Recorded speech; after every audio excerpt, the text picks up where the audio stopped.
Assalamualaikum warahmatullahi wabarakatuh. Pada Allah Subhanahu wa taala, Tuhan yang Maha Esa, kita mohon perlindungan agar kita diberikan keselamatan dunia akhirat.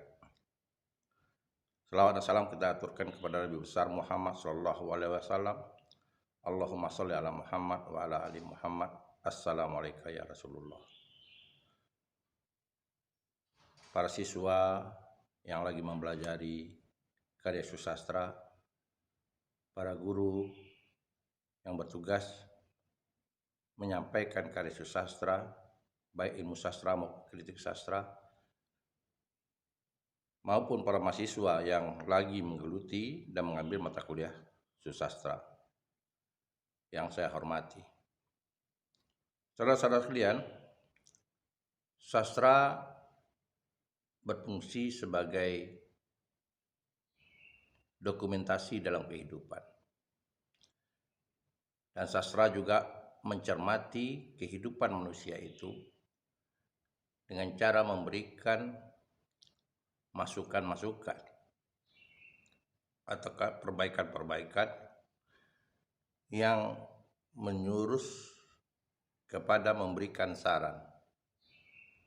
Dan sastra juga mengkritisi keadaan yang ada. Biasanya sastrawan melalui karyanya lah ia berpartisipasi melihat keadaan masyarakat, keadaan lingkungan di sekitarnya. Kalau lembaga-lembaga sosial yang ada selalu memperjuangkan tentang hak-hak hidup manusia, tentang emansipasi, tentang perlindungan anak, dan tentang kekerasan yang menyangkut dengan keselamatan hidup orang banyak maupun individu, maka sastra juga digunakan oleh para sastrawan untuk hal-hal itu. Oleh karena itulah, kalau kita lihat di dunia ini begitu banyak lembaga sosial masyarakat LSM, dan sebenarnya di dalam dunia sastra hal itu sudah terjadi. Kita mengenal yang namanya LSM yang terbesar di dunia ini yang bicarakan tentang lingkungan, Greenpeace. Nah, sastrawan juga membicarakan tentang lingkungan dari skala kecil hingga skala besar. Tentu keprihatinan para sastrawan ini yang bersentuh langsung dengan masyarakat yang ada di sekitarnya. Oleh karena itulah kita mengenal namanya kajian ekologi sastra. Di dalam LSM juga kita mengenal lembaga-lembaga sosial masyarakat, yaitu perlindungan perempuan. Artinya persoalan tentang kehidupan perempuan, baik itu di rumah tangga maupun di masyarakat, hak-hak hidupnya, kekerasan-kekerasan yang selalu ditimpakan kepada perempuan. Lembaga-lembaga sosial memberikan perlindungan hukum. Nah, di dalam karya susastra kita juga mengenal yang namanya teori feminisme, teori yang bicarakan tentang hak-hak perempuan, kesetaraan gender, meskipun hal itu disesuaikan dengan budaya setempat. Penyimpangan-penyimpangan atau ketidakadilan terhadap gender juga dibicarakan oleh para sastrawan. Nah, yang luput bagi kita adalah tentang perlindungan anak. Apakah karya susastra kita, khususnya karya fiksi maupun karya puisi, membicarakan tentang anak, tentang perlindungan hak anak? Karena di dunia ini ada lembaga sosial yang memberikan perlindungan pada anak. Hak-hak anak itu sengaja dilindungi oleh undang-undang. Nah, saudara-saudara sekalian, apakah perpusian kita membicarakan anak? Apakah fiksi kita membicarakan tentang anak? Dalam dunia sastra, kita mengenal yang namanya sastra anak dan sastra kanak-kanak. Nah, sastra anak dengan sastra kanak-kanak itu dua bentuk yang berbeda. Sastra anak, sastra yang diciptakan oleh orang dewasa, ditujukan untuk dunia anak-anak. Dan dia mempertimbangkan dari segi tema, amanat, dan gaya bahasa yang disesuaikan dengan anak-anak. Memang peruntukannya itu adalah untuk anak-anak. Sementara sastra kanak-kanak secara spontan itu muncul dari kanak-kanak itu sendiri.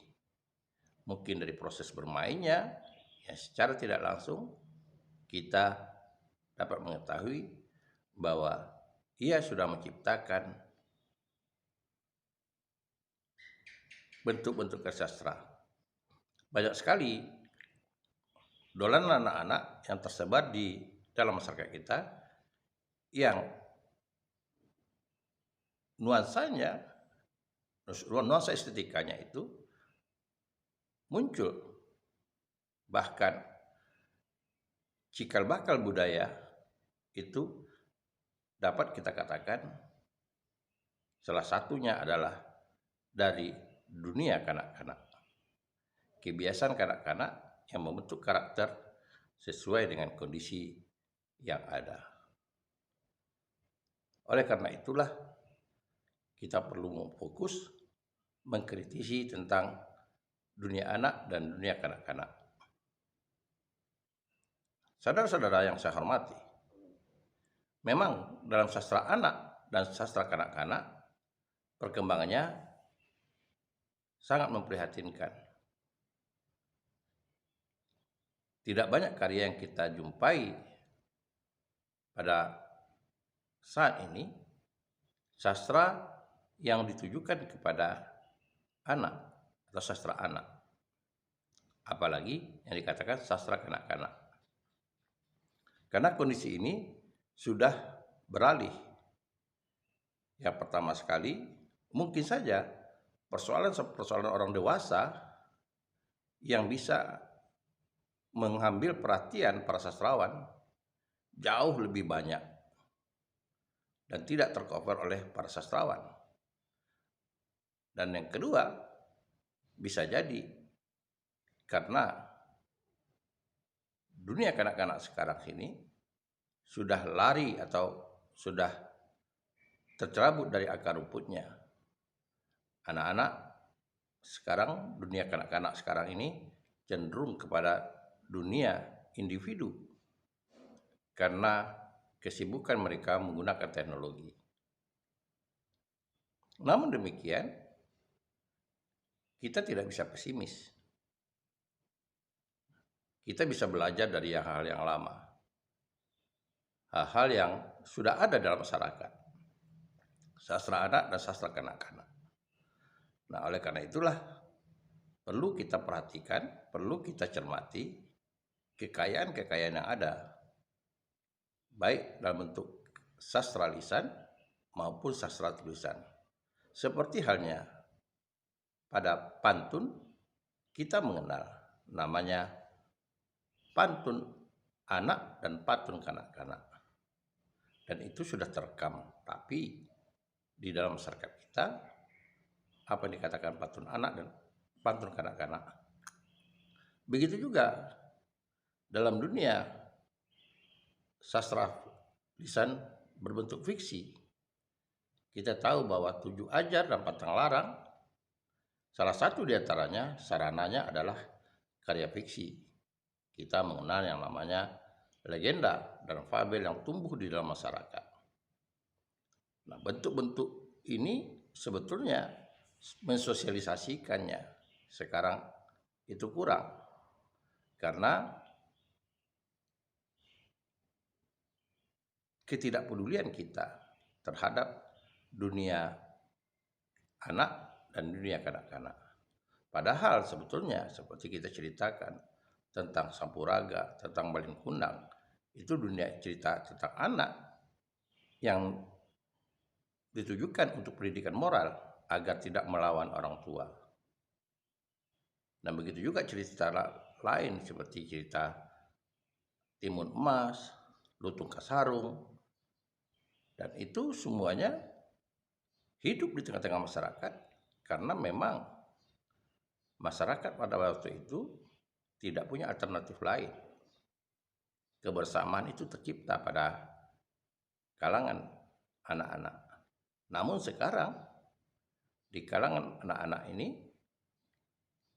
sepertinya terjadi sifat-sifat individu yang ditanamkan oleh keluarga. Sosialisasi anak-anak kepada temannya selain di tempat-tempat formal seperti di sekolah itu jarang sekali kita jumpai. Dan inilah sebetulnya salah satu penyebabnya. Padahal kalau kita ingin bicara tentang kebudayaan itu bisa muncul, bisa tercipta kalau kebersamaan itu waktunya ada. Berkumpul itu waktunya ada. Begitu pula dalam dunia anak-anak. Nah, masa kanak-kanak itu masa dia bermain. Timbul pertanyaan, kapan kita bisa melihat anak-anak bermain di lingkungan kita selain dari kesibukannya di sekolah? Karena sekarang pada umumnya prestasi itu dianggap sesuatu yang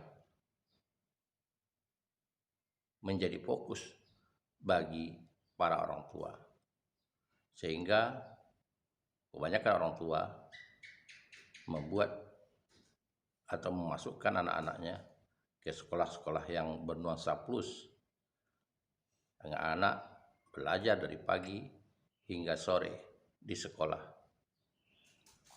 Akhirnya kita bisa bicara mengatakan bahwa konsep Ki Hajar Dewantara yang mengatakan pendidikan itu berlangsung pada 3 ranah, yaitu ranah rumah tangga, ranah sekolah, dan ranah masyarakat, mungkin saja bisa menjadi 2 ranah saja, yaitu ranah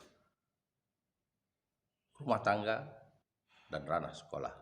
Dan ranah rumah tangga kita ketahui juga, jika anak-anak seharian sudah belajar, tentu waktunya mereka mengerjakan pekerjaan rumah dan komunikasinya juga dengan orang tua itu terbatas. Mereka sudah secara fisik sudah lelah. Kalau kemungkinan mereka bersosialisasi di rumah saja, sehingga dia tidak bisa menangkap atau menikmati bentuk-bentuk karya sastra anak dan kanak-kanak. Sebetulnya ini salah satu bentuk yang saya katakan di awal, ada upaya perlindungan pada anak. Diberikan ruang, diberikan waktu untuk mereka bersosialisasi sehingga mengenal satu sama lain agar tercipta bentuk-bentuk permainan kanak-kanak. Dan juga kita harus memperhatikan media-media yang dia pegang. Karena apa? Karena sastra anak sangat sedikit sekali kita berikan sentuhan pada anak-anak kita. Sastra anak dan sastra kanak-kanak ada kemungkinan akan punah dan tidak ada lagi pembaruan. Karena sastra anak itu sudah tergantikan dengan bentuk-bentuk lain seperti film kartun yang menyebarkan bentuk-bentuk budaya dari pihak lain. Oleh karena itu, mari kita kritisi sastra anak dan sastra kanak-kanak yang masih ada di tengah-tengah masyarakat. Semoga ini menjadi perhatian kita bersama. Assalamualaikum warahmatullahi wabarakatuh.